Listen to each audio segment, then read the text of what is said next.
नमस्कार, Amar Ujala the bonus में आपका बहुत बहुत स्वागत है। मैं हूं आपके साथ अभिषेक गुप्ता और आप देखना शुरू कर चुके हैं अपना favourite weekly show passbook the saving show.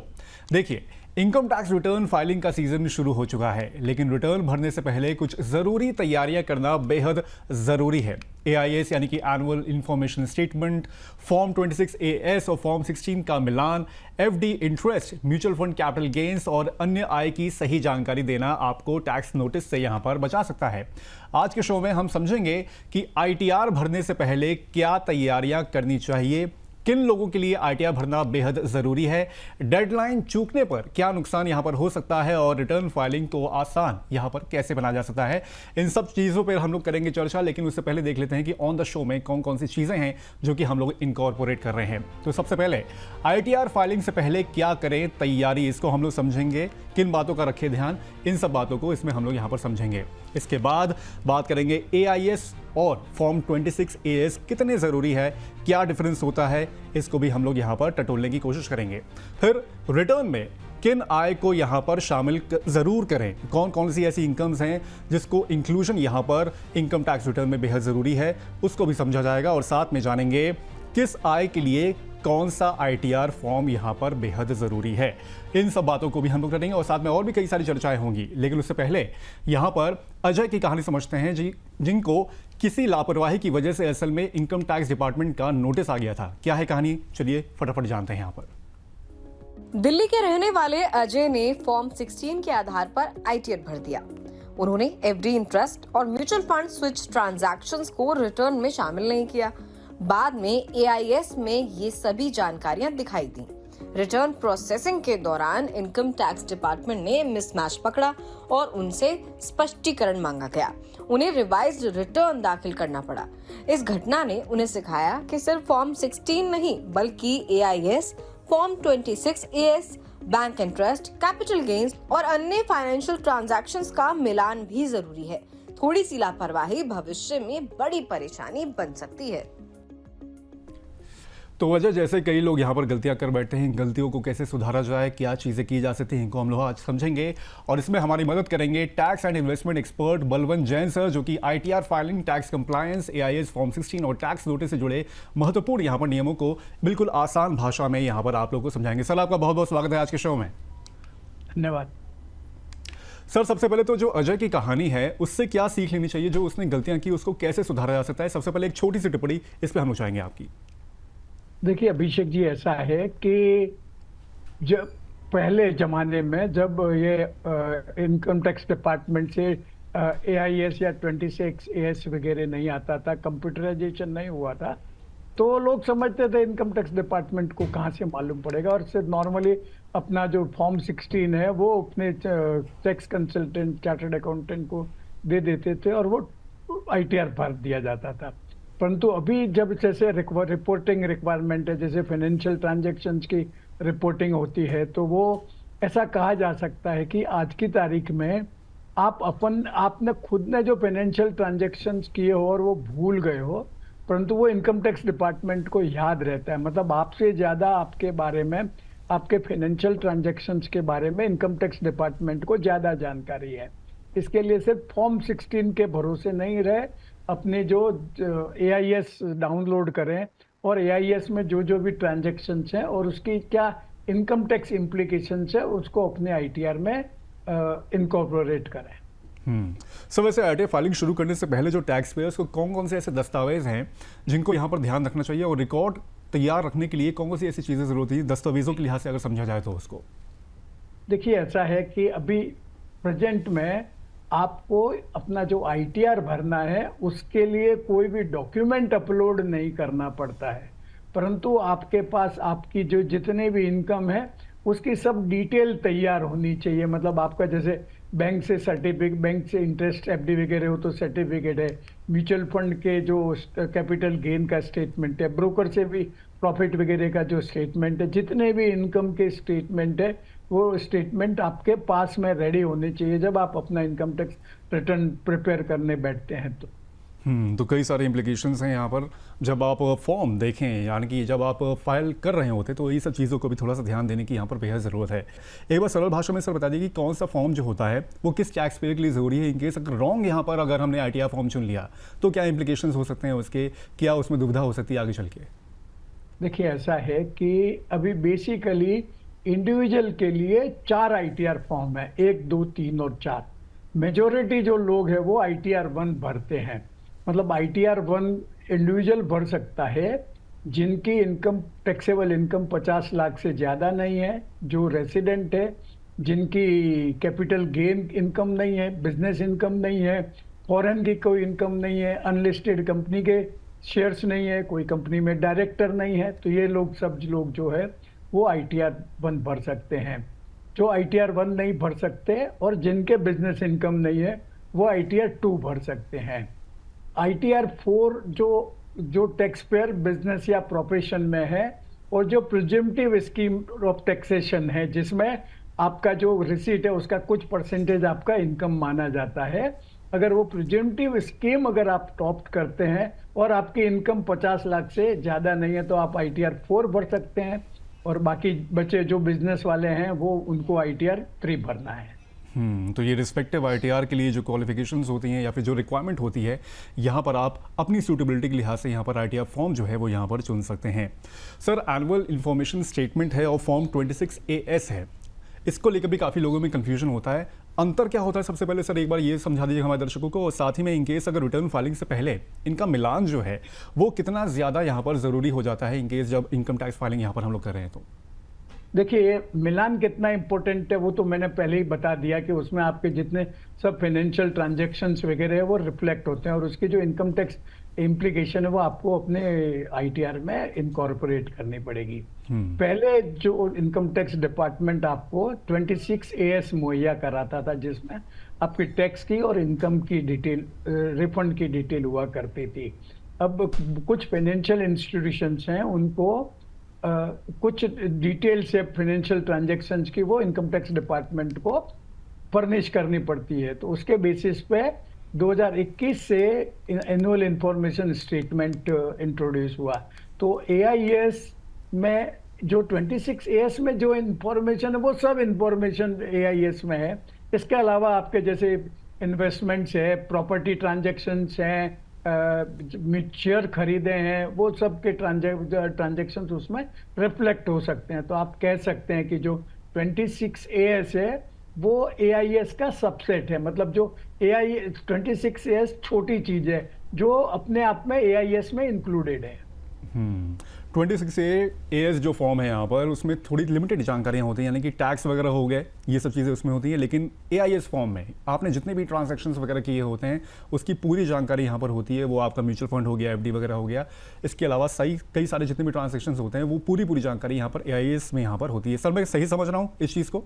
एकदम सही समझ रहे हैं सर। इनकेस अगर मिसमैच अगर इसमें हो जाता है, जैसे कि AIS की हम लोग यहाँ पर बात करते हैं, हो सकता है कि कोई ट्रांजैक्शन हम लोग ने ना किए हो, इम्प्लीकेशन उसके ना देखने को मिल रहे हो, लेकिन उसमें मेंशन है, उसको हम लोग कैसे सही कर सकते हैं इनकेस अगर ऐसा मिसमैच देखने को मिलता है उसमें? तो देखिए ऐसा है कि जैसे जो एंटिटी रेस्पॉन्सिबल है ये फाइनेंशियल ट्रांजैक्शंस रिपोर्ट करने के लिए, उनके एंड पे कोई ना कोई कारण से गलती हो सकती है और आपका ट्रांजैक्शन नहीं है, आपके उसमें लॉगिन में रिफ्लेक्ट हो रहा है या कोई ट्रांजैक्शंस दो तीन बार दिख रहे हैं, तो घबराने की बिल्कुल ज़रूरत नहीं है।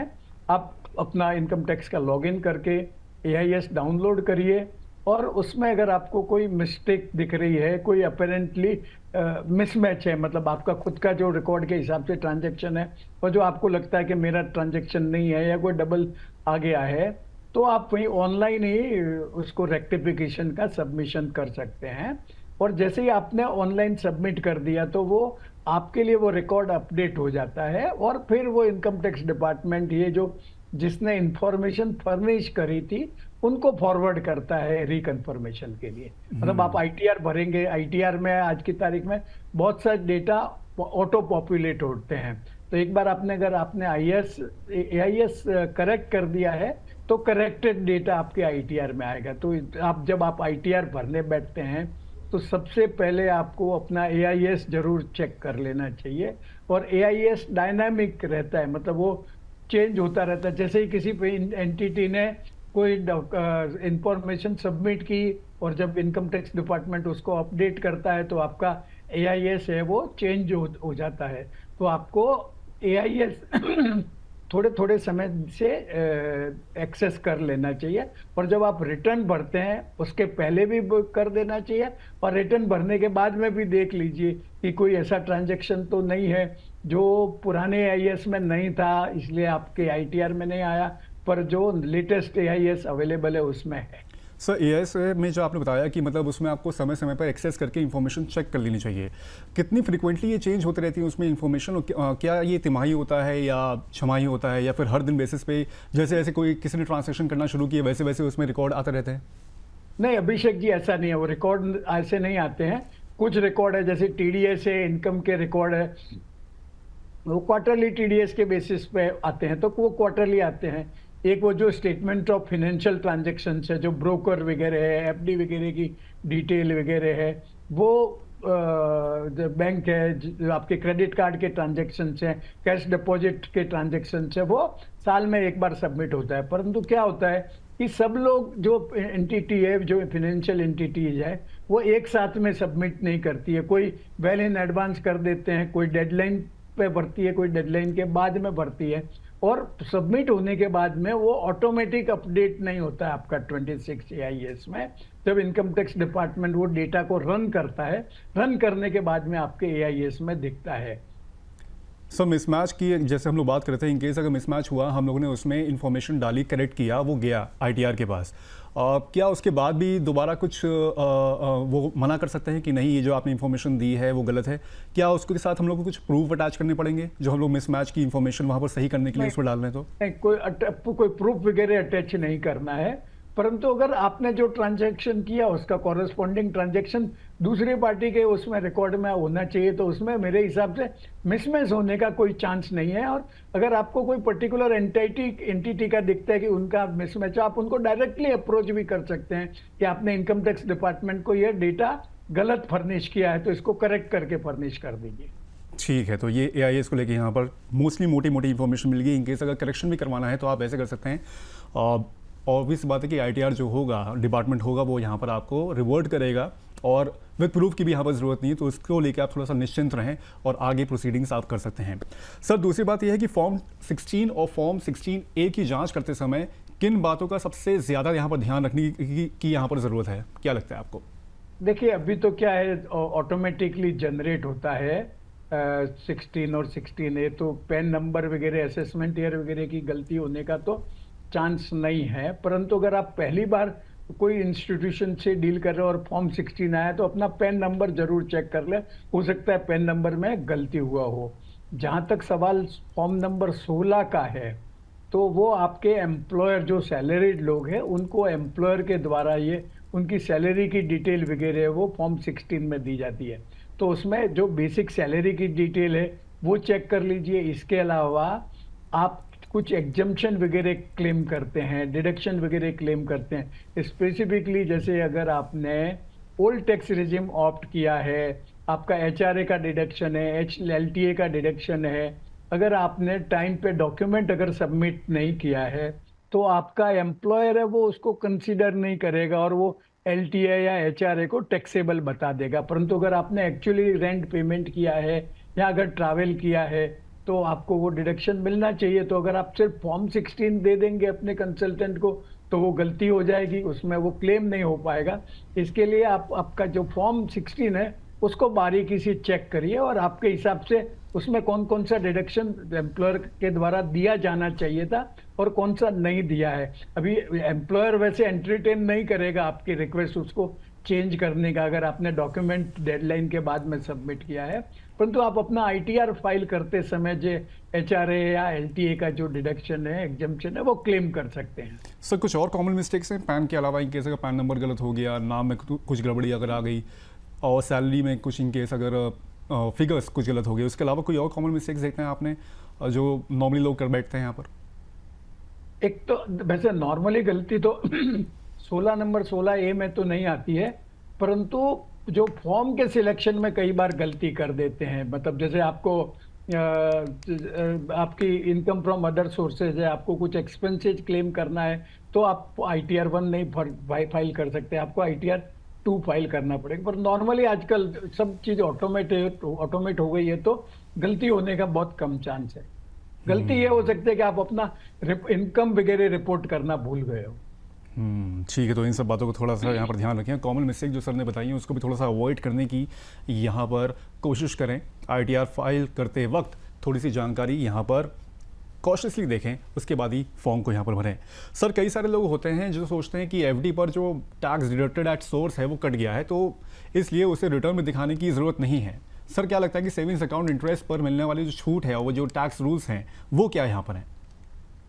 देखिए, ऐसा है कि जैसे FD का जो इंटरेस्ट वगैरह है, उस पर जो TDS कटता है, वो TDS 10% की रेट से कटता है। आपकी जो टैक्स लाइबिलिटी वो 10% से ज्यादा या कम हो सकती है। तो TDS अलग चीज है और आपका क्या बोलते हैं टैक्स लाइबिलिटी अलग चीज है। इसी तरह से सेविंग बैंक का जो इंटरेस्ट है वो आपके डिडक्शन मिलता है ओल्ड टैक्स रेजिम में, पर वो एग्जेम्प्ट नहीं है, तो वो आपको दिखाना जरूरी है। ठीक है, एग्जेम्प्टेड नहीं है, लेकिन आपको यहाँ पर दिखाना बेहद ज़रूरी है। इनकेस अगर TDS यहाँ पर काटा गया है तो उसको रिवील करना, शो करना बेहद ज़रूरी है। चलिए, चर्चा हम लोग यहाँ पर जारी रखेंगे, लेकिन उससे पहले कुछ कॉलर्स के सवाल यहाँ पर आ गए, उनको एक एक करके यहाँ पर लेने की कोशिश करते हैं। सर, गुरलीन कौर हैं अमृतसर से, ये कह रही कि AIS में कुछ म्यूचुअल फंड ट्रांजैक्शंस और बैंक इंटरेस्ट दिखाई दे रहा है, लेकिन मुझे समझ नहीं आ रहा कि इन्हें रिटर्न में कैसे शामिल किया जाए, मुझे क्या करना चाहिए? सर, इनका मार्गदर्शन करें प्लीज़। प्रश्न आपको दोहराना पड़ेगा। जी सर, मैं दोबारा दोहरा देता हूँ। गुरलीन कौर है सर ये। वैसे इनका सवाल ये है कि AIS में कुछ म्यूचुअल फंड्स ट्रांजैक्शंस और बैंक इंटरेस्ट यहाँ पर दिखाई दे रहा है इनको, और इनको पता नहीं चल रहा है कि इसमें क्या करना चाहिए, इन्हें रिटर्न में कैसे ये शामिल कर सकते हैं। इनका मार्गदर्शन कर दीजिए सर इनका। ये तो सिंपल है, अगर आपका AIS में दिखता है, आप वेरीफाई कर लीजिए कि आपने ट्रांजैक्शन किया या नहीं किया। अगर आपने ट्रांजैक्शन किया है तो देखिए, जो बैंक का ब्याज है वो तो आपको दिखाना है, उसमें तो कोई प्रॉब्लम है नहीं। MF का लेन देन में अगर आपने परचेज किया है तो कुछ दिखाने का जरूरत नहीं है, पर अगर आप रिडीम कर रहे हैं तो उसका प्रॉफिट, जो capital gain short term long term जो है वो आपको दिखाना पड़ेगा। ठीक है, बैंक का ब्याज जो है वो तो नॉर्मल है, उसमें कोई दिक्कत नहीं है, लेकिन म्यूचुअल फंड लेन देन में जो आपके short term capital gain tax वगैरह होते हैं वो सब यहाँ पर आपको इंप्लीमेंट करने की ज़रूरत है ये ITR फाइल करते वक्त। सर, दूसरी जो हमारे एक कॉलर हैं ये हैं चिरंजीव पटरवर्धन कटक से। सर, ये हैं, ये कह रहे हैं कि मेरे नाम पर विदेश में एक पुराना बैंक अकाउंट है जो नौकरी के दौरान यहाँ पर खोला गया था, उसमें अब कोई पैसा नहीं है, क्या मुझे फिर भी यहाँ पर ITR भरना ज़रूरी है? सर, कई लोग के मन में ये सवाल है, क्या कहना चाहेंगे सर इस पर? ये बहुत बढ़िया प्रश्न है। कई लोग, जो क्या होता है, जैसे कोई फॉरेन कोई ऑन साइट पे गया है या घूमने फिरने गया है या शॉर्ट टर्म वीजा पे गया और कोई कारण से वहां बैंक अकाउंट खोल देते हैं, पैसा वैसा सब निकाल देते हैं, पर खाता बंद करना भूल जाते हैं। तो जो इनकम टैक्स लॉ कहता है कि अगर आपके कोई फॉरेन में कोई इन्वेस्टमेंट है या अगर आपका कोई फॉरेन में आप साइनिंग अथॉरिटी है, इंडिया में भले आपका कोई इनकम नहीं है तो भी आपको अपना इनकम टैक्स रिटर्न भरना ही पड़ेगा। जी सर, लेकिन अगर किसी व्यक्ति के पास विदेश में ESOP हो गए, म्यूचुअल फंड हो गया, प्रॉपर्टी वगैरह हो गए, तो क्या उसे भी ITR यहाँ पर भरना ज़रूरी है? वो जैसे मैंने बताया ना, एक तो साइनिंग अथॉरिटी का, और इसके अलावा फॉरेन में आपकी कोई भी एसेट हो, ESOP है अगर आपकी, जैसे आप इंडियन कंपनी में काम करते हैं और उसकी कोई पेरेंट कंपनी ने, होल्डिंग कंपनी ने आपको ESOP दिए हैं, तो वो इफेक्टिवली तो फॉरेन में इन्वेस्टमेंट हो गया, तो आपको ITR भरना ही पड़ेगा। ठीक है सर। सर, इनकेस अगर लोकल में अगर ये सिचुएशन है कि पुरानी कंपनी में 10 साल पुरानी कोई कंपनी थी जिसमें ज्वाइन किया था किसी बंदे ने, बैंक अकाउंट खोला गया था, अभी किसी तीसरी चौथी कंपनी में वो पहुंच गया है यहाँ पर, तो उस बैंक अकाउंट में ज़ीरो बैलेंस है, क्या उसको अब भी उसमें ITR में दिखाने की ज़रूरत है? बैंक बैलेंस वैसे ऐसा है, कंप्लायंस के हिसाब से तो आपके जितने बैंक अकाउंट है उनकी सबकी डिटेल देनी जरूरी है, परंतु अगर कोई जीरो बैलेंस है और आप नहीं बताया तो कोई प्रॉब्लम नहीं होती है। तो मेरे हिसाब से तो आपको बैंक अकाउंट बंद ही कर देना चाहिए, क्योंकि एक से कई सारे सर होते हैं ना जिनका डोरमेंट अकाउंट भी हो जाता है, सैलरी अकाउंट है लेकिन डोरमेंट हो गया, वो ध्यान ही नहीं देते, और आगे इन केस अगर कोई इम्प्लीकेशन ना हो। जी, तो वैसा वो मतलब जैसे डिटेल देनी पड़ती है आपको बैंक अकाउंट, आपके जितने भी बैंक अकाउंट है उसके अपने ITR में। तो अगर स्ट्रिक्टली बोला जाए तो आपको अपने ITR में डालना पड़ेगा वो डिटेल को, परंतु सिर्फ चूंकि आपके पास बैंक अकाउंट है, इसके लिए आपको आईटीआर भरने की जरूरत नहीं है। मैं इंडियन बैंक अकाउंट की बात कर रहा हूँ। ठीक है, तो यहाँ पर भी कोई दिक्कत नहीं होनी चाहिए। इनकेस अगर जीरो बैलेंस अकाउंट है, पुराना कोई अकाउंट है जो रखा हुआ डॉर्मेंट हो गया, नहीं दिखाएंगे तो कोई इशू बहुत ज़्यादा यहाँ पर नहीं है। सर, इसके अलावा एक और हमारे कॉलर हैं रोहित आहूजा। ये कह रहे हैं कि मैं एक छोटा सा व्यवसाय चलाता हूँ, मेरी आय यहाँ पर ज़्यादा नहीं है, लेकिन मेरा कारोबार का जो टर्नओवर है वो कम से कम 60 लाख रुपए से ज़्यादा है। क्या इनको आईटीआर दाखिल करना ज़रूरी होगा? क्या लग रहा है? देखिए, जैसे आईटीआर भरने के लिए एक तो बेसिक क्राइटेरिया है कि आपकी जो इनकम है वो टैक्सेबल लिमिट से ज्यादा है तो आपको आईटीआर भरना है। इसके अलावा और दूसरे बहुत सारे क्राइटेरिया है। जैसे अगर आपने इलेक्ट्रिसिटी का बिल 1 लाख से ज्यादा भरा है, फॉरेन ट्रैवल का अगर खर्चा किया, भले आपके लिए किया है दूसरे के लिए किया है। इसी तरह एक क्राइटेरिया है टर्नओवर का।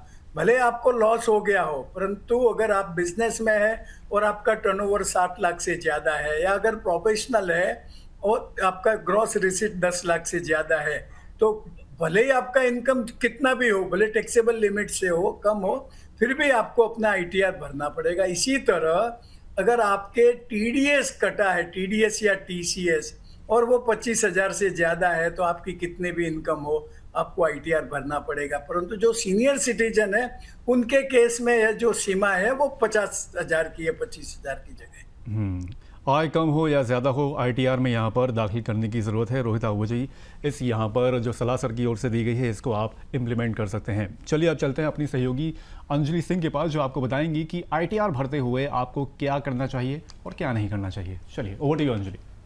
बहुत शुक्रिया अभिषेक। और देखिए, अगर आप आईटीआर फॉर्म भरने की प्लानिंग कर रहे हैं तो आपको कुछ बातों का ध्यान रखना बहुत ज़्यादा ज़रूरी है। आपको ये ध्यान रखना है कि आपको क्या नहीं करना है आईटीआर फॉर्म भरते समय और आपको क्या करना है। चलिए, इनको हम कुछ पॉइंटर्स के जरिए हम समझ लेते हैं। देखिए, आपको क्या करना है सबसे पहले तो हम ये जान लेते हैं।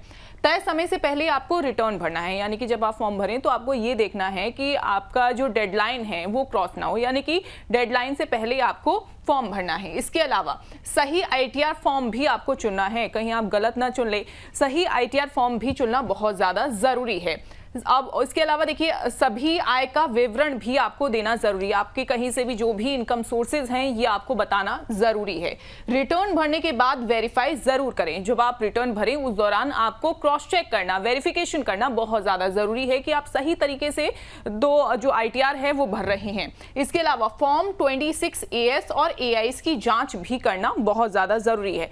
अब कुछ बातें आपको देखना है कि ये जब आईटीआर फॉर्म भरें तो आपको ये चीजें करनी है, लेकिन आपको क्या नहीं करना है उन बातों पर भी आपको ध्यान देना है। देखिए, क्या न करें, आखिरी दिन का इंतजार न करें। जब भी आप आईटीआर फॉर्म भरने की प्लानिंग कर रहे हैं तो आप ये ना देखें कि जब डेडलाइन आ जाएगी मैं तभी फॉर्म भरूंगा या भरूंगी। आपको डेडलाइन क्रॉस होने का वेट नहीं करना है।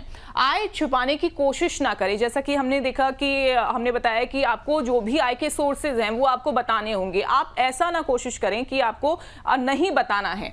बिना वेरिफिकेशन रिटर्न जमा ना करें। जैसा कि हमने बताया कि आपको वेरीफाई जरूर करना है जब भी आईटीआर फॉर्म आप भरें, तो बिना वेरिफिकेशन रिटर्न जमा आपको नहीं करना है। और गलत फॉर्म भरने से बचें, ये भी आपको ध्यान रखना है कि आप कोई गलत फॉर्म ना भर दें।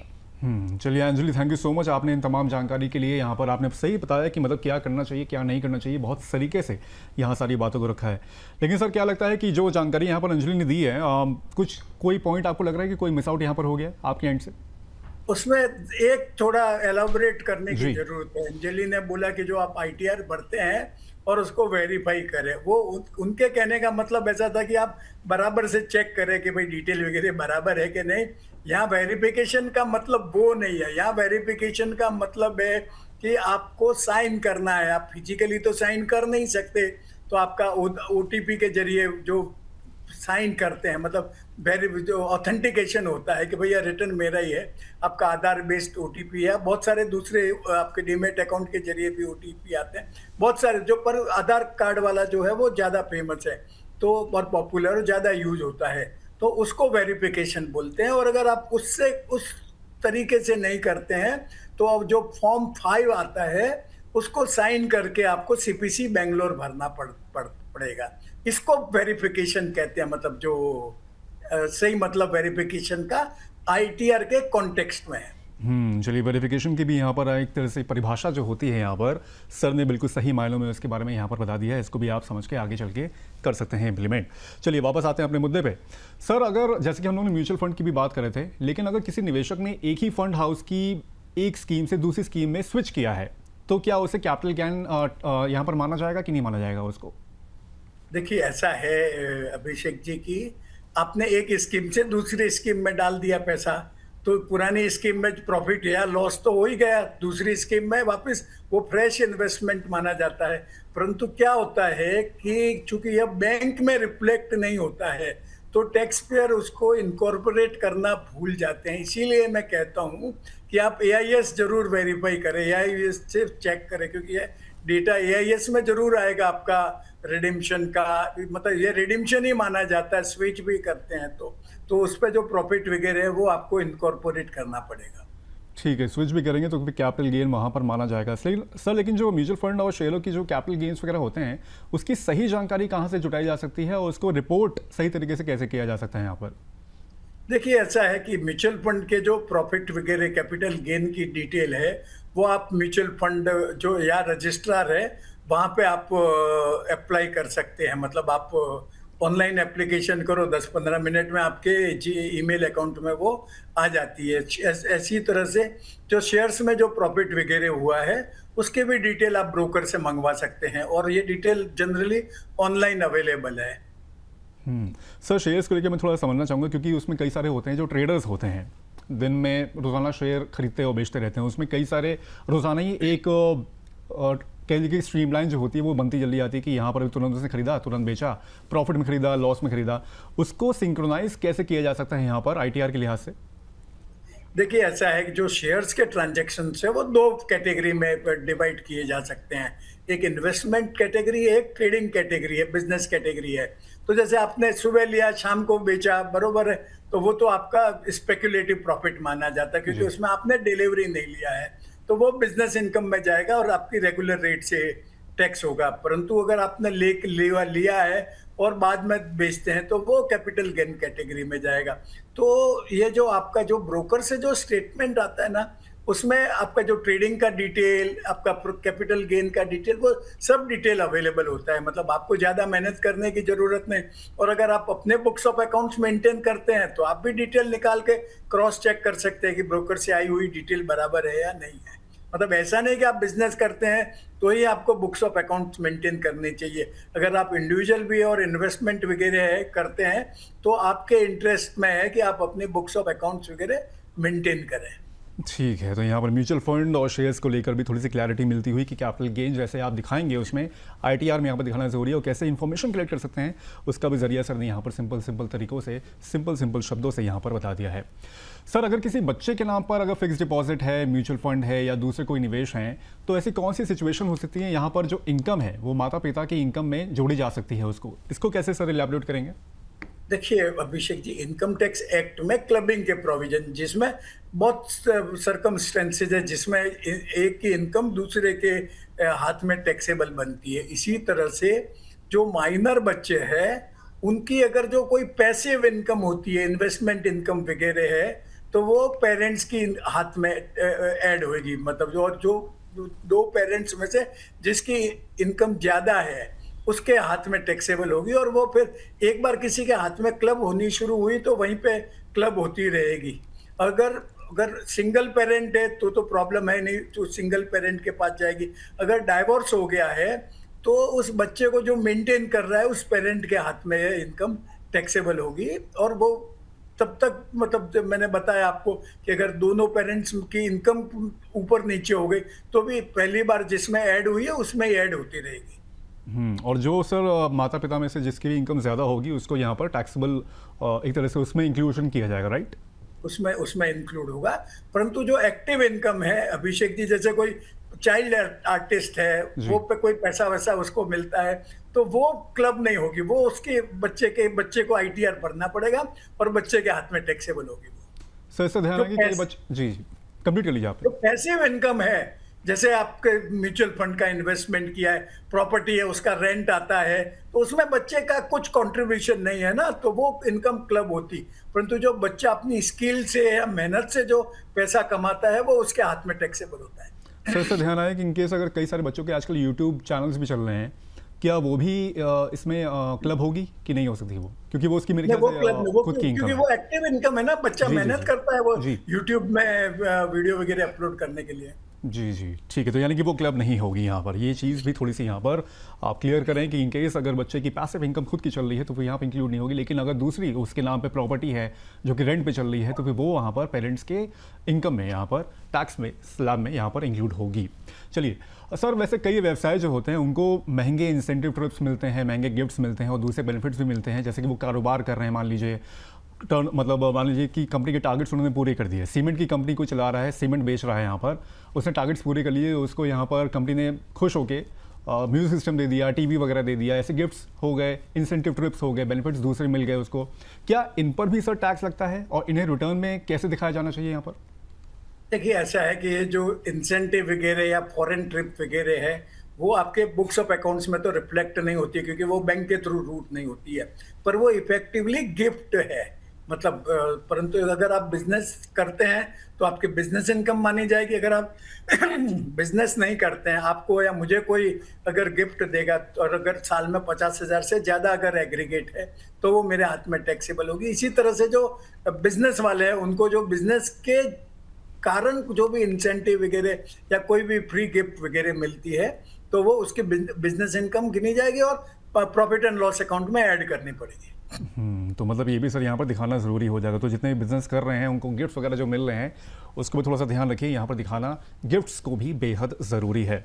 सर अगर किसी व्यक्ति की बेसिक जो एग्जेम्पशन लिमिट होती है उससे भी कम उसकी इनकम है तो तब भी क्या उसको ITR में भरने की ज़रूरत है? यहाँ पर मान लीजिए 2 लाख रुपए है। देखिए, जैसे मैंने परिस्थितियां बताई, कुछ सिचुएशंस हैं जिसमें अगर आपकी इनकम एग्जेम्पशन लिमिट से कम है तो भी आपको ITR भरना पड़ेगा। जैसे आपका TDS है, टर्नओवर है जो कोई स्पेसिफाइड लिमिट से ज़्यादा है, या आपका इलेक्ट्रिसिटी वगैरह का खर्चा अगर 1 लाख से ज़्यादा, फॉरेन ट्रैवल का 2 लाख से ज़्यादा है। बाकी नॉर्मल सर्कमस्टेंसेज में अगर आप उन सब बातों में कवर नहीं होते हैं तो आपको अपना इनकम टैक्स का रिटर्न भरने की ज़रूरत नहीं है, अगर आपकी इनकम टैक्सेबल लिमिट से ज़्यादा नहीं है।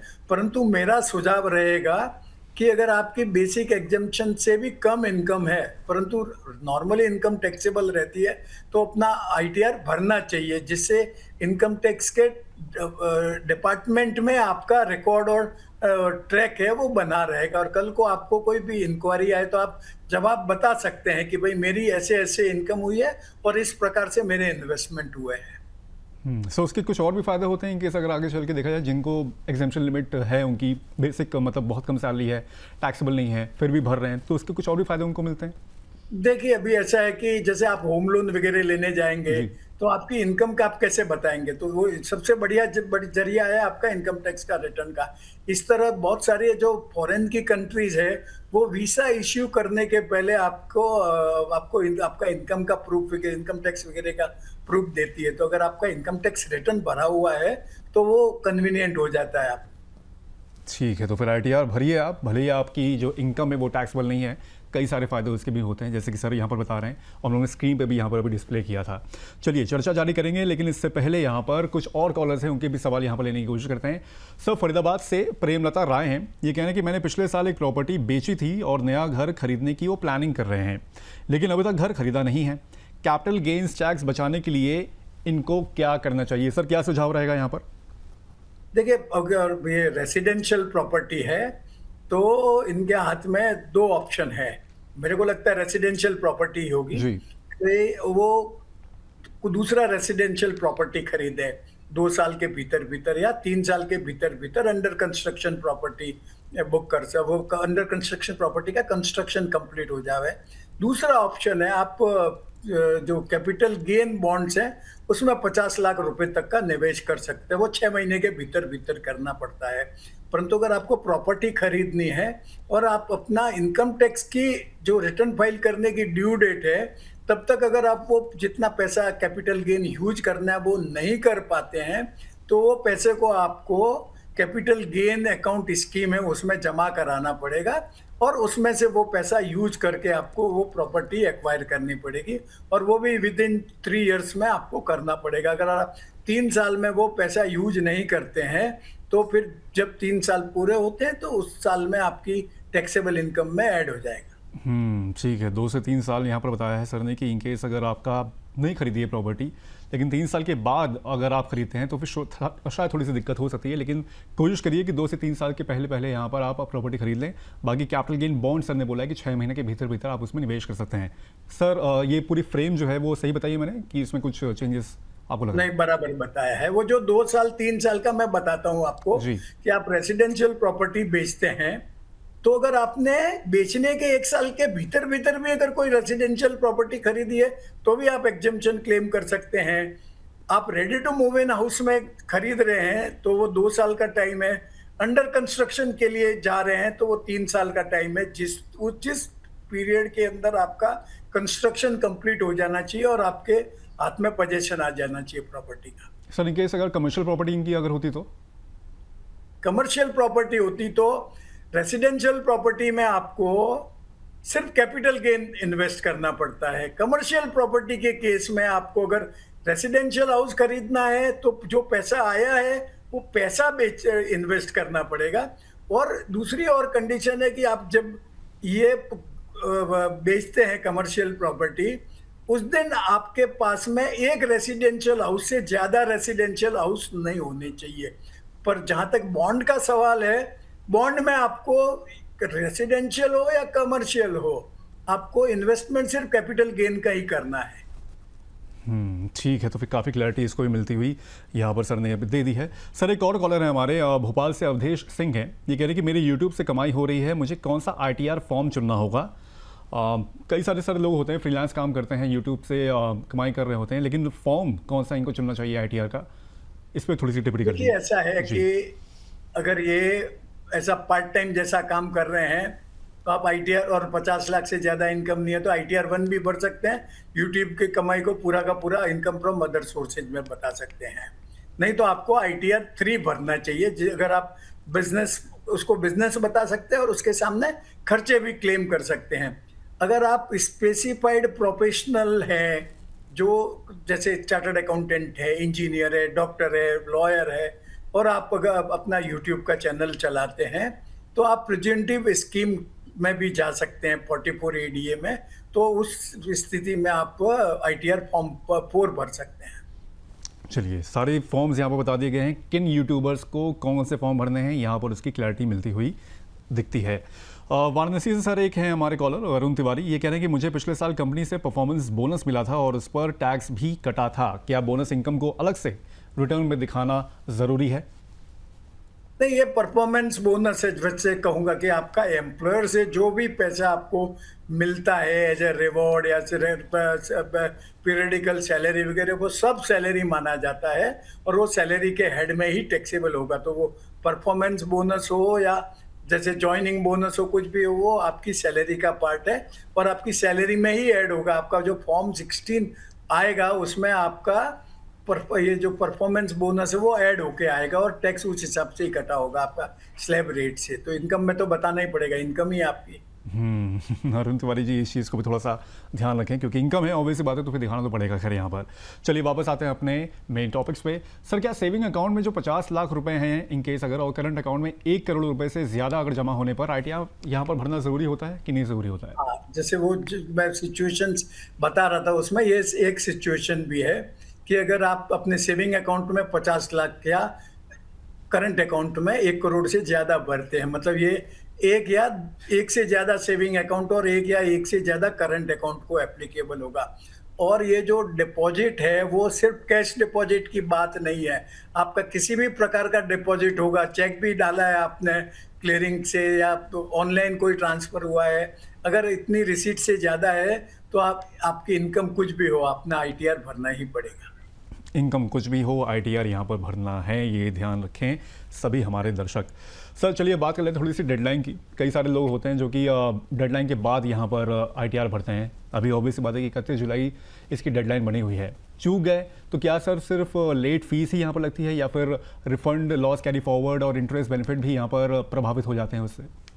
देखिए, एक बात मैं बताऊंगा आपको कि अभी पहले 31 जुलाई की ही डेडलाइन थी। इस साल से जो रिटर्न अपने को भरना है, अगर आपके बिजनेस की इनकम नहीं है तो 31 जुलाई है, और अगर आपके बिजनेस इनकम है तो 31 अगस्त आपके लिए डेडलाइन है, और जो ऑडिट के केसेज है उनके लिए 31 अक्टूबर की डेडलाइन है। अगर आप वो डेडलाइन चूक गए तो एक तो आपको लेट फीस भरनी पड़ेगी, वो 5,000 रुपया लेट फीस है। अगर और वो भी आप 31 दिसंबर तक ही भर सकते हैं। अगर आपकी इनकम 5 लाख से कम है तो आपकी जो लेट फीस है वो 1,000 रुपये ही लगेगी। अगर आप ये ड्यू डेट चूक जाते हैं तो एक तो आपका जो ओल्ड टैक्स रेजिम है वो आप ऑप्ट नहीं कर सकते, मतलब वो फिर बाय डिफॉल्ट आपका न्यू टैक्स रेजिम में ही जाएगा। इसके अलावा आपका कोई करंट ईयर में कोई हेड ऑफ इनकम में लॉस है तो वो लॉस आप कैरी फॉरवर्ड नहीं कर पाएंगे। इसके अलावा जो आपका अगर कोई रिफंड ड्यू है तो उस पर जो इंटरेस्ट मिलता है, तो जिस पीरियड का डिले आपकी वजह से है उस पीरियड का इंटरेस्ट आपको नहीं मिलेगा। पहले आप इनकम टैक्स का रिटर्न भी रिवाइज नहीं कर सकते थे, परंतु अभी वो कंडीशन एप्लीकेबल नहीं है। तो अगर आप आप रिटर्न लेट फाइल किया है तो भी अपना ITR लेट फाइल किया और ITR भी रिवाइज कर सकते हैं। सर इनकेस अगर 31 दिसंबर की भी जो डेडलाइन होगी आगे चल के वो भी अगर टूट जाती है तब क्या करना होगा यहाँ पर? इस सिचुएशन में क्या कर सकता है टैक्स पेयर? अगर 31 दिसंबर की डेडलाइन चली गई आपकी और आपकी कोई टैक्सेबल इनकम है, टैक्स लायबिलिटी आती है, तो आप 1 अप्रैल के बाद में अपना अपडेटेड ITR भर सकते हैं। परंतु ऐसा है कि नो लंच इज फ्री वाली बात है। अगर आप अपडेटेड रिटर्न भरते हैं और वो भी आप 4 साल का अपडेटेड रिटर्न भर सकते हैं, परंतु उसमें आपको जितनी आपकी टैक्स और इंटरेस्ट लायबिलिटी है उसका सर्टेन परसेंटेज आपको एक्स्ट्रा पैसा टैक्स देना पड़ेगा। और वो डिपेंड करता है कि आप 1 साल बाद भर रहे हैं, 2 साल बाद भर रहे हैं, 3 साल बाद भर रहे हैं या 4 साल में भर रहे हैं, तो ये वेरी होएगा आपका लायबिलिटी। अगर आप 1 साल के अंदर अंदर भरते हैं तो कम पैसा लगेगा, 25% है शायद, और अगर आप 3 और 4 साल के बीच में भरते हैं तो 75% एक्स्ट्रा पैसा लग जाएगा आपका। कम पैसा लगेगा, ITR रिफंड भी जो होगा इन केस अगर बनता होगा कुछ तो वो भी जल्दी आ जाएगा। कई सारे बेनिफिट्स हैं, तो टाइमली कोशिश करें कि यहाँ पर ITR अपना आप दाखिल करें। सर एक सवाल जैसे कि ये भी है कि कई सारे शख्स होते हैं जो कि मान लीजिए एक एग्जांपल ले लेते हैं कि किसी एक शख्स ने किसी दूसरे दोस्त अपने दोस्त के लिए यहाँ पर 1 लाख रुपए का फ़ोन खरीद लिया और आगे चल के उस दोस्त ने 1 लाख रुपए वापस भी कर दिए हैं। क्या पहले शख्स को यहाँ पर ITR यहाँ पर भरना पड़ेगा उसके लिए? और नहीं भी भरना, ये लोन ट्रांजेक्शन हो गया, बेसिकली लोन ट्रांजेक्शन हो, तो लोन ट्रांजेक्शन के लिए कोई रिक्वायरमेंट नहीं है अपना ITR भरने की। ठीक है, तो ये लोन ट्रांजेक्शन में काउंट होगा और यहाँ पर ITR भरने की बेहद ज़रूरत बिल्कुल भी यहाँ पर नहीं है। Balwant sir thank you so much, बहुत समय बाद आपसे चर्चा हुई और इनकम टैक्स को लेकर बिल्कुल सही समय भी था और यहाँ पर कई सारे ऐसे सवाल थे जो मेरे दिल के भी थे और कई सारे जनता के भी सवाल थे, तो उसका आपने बारीकी से यहाँ पर जवाब दिया और बहुत क्लैरिटी के साथ यहाँ पर मुझे लग रहा है कि आपने बातें यहाँ पर रखी हैं जिसको लेकर यहाँ पर जनता भी काफ़ी क्लियर होगी और छोटे छोटे सवालों को भी उनको मेरे ख्याल से जितने भी मन में उनके डाउट्स होंगे वो सब क्लियर हो गए होंगे। Sir thank you so much आज समय देने के लिए और इन तमाम जानकारी के लिए सर। चलिए, इनकम टैक्स रिटर्न भरना केवल एक कानूनी जिम्मेदारी नहीं है बल्कि आपकी फाइनेंशियल क्रेडिबिलिटी का भी एक महत्वपूर्ण हिस्सा है। सही दस्तावेज, सही जानकारी और समय पर फाइलिंग आपको नोटिस, पेनाल्टी और अनावश्यक परेशानियों से यहाँ पर बचा सकती है। इसलिए ITR भरने से पहले तैयारी ज़रूर करें और सभी फाइनेंशियल रिकॉर्ड्स का यहाँ पर मिलान करें। अब मिलेंगे जल्दी किसी और एपिसोड में पासबुक के, तब तक के लिए मुझे दीजिए इजाज़त। नमस्कार।